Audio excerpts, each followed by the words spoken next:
est une menace pour le Liban, la Turquie, Israël et ses autres voisins. Et cela risque de déstabiliser davantage le Moyen-Orient, augmenter le risque que ces armes tombent entre les mains de groupes terroristes. Et de manière plus générale, cela risque de compromettre les normes internationales contre les armes chimiques adoptées par plus de 180 pays qui représentent 98% de la population mondiale.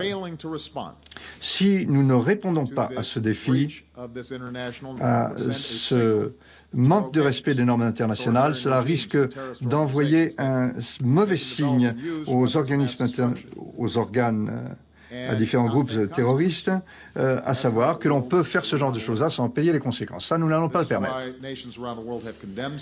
Et c'est pourquoi les pays du monde ont condamné la Syrie lors de cette attaque.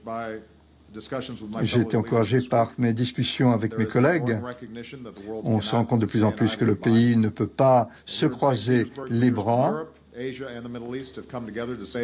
des pays de toutes les régions du monde sont convenus pour dire qu'il faut empêcher cette utilisation d'armes chimiques et empêcher le régime Assad d'utiliser ces armes contre ses propres gens. Et il faut donc réagir.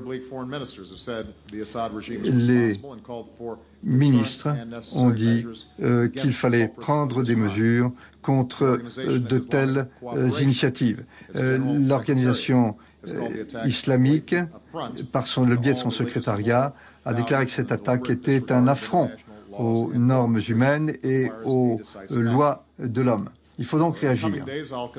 Dans les jours qui vont suivre, je vais continuer de consulter mes collègues à travers le monde et je continuerai de consulter le Congrès.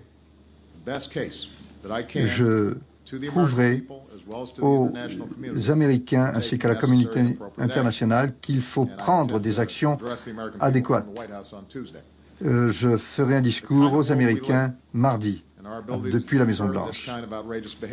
Et c'est un comportement inacceptable. Il va falloir prendre des décisions dans les jours qui suivent. C'est ainsi que nous réagirons. Nous allons réfléchir et nous allons faire un choix judicieux en examinant toutes les possibilités pour répondre à ce défi.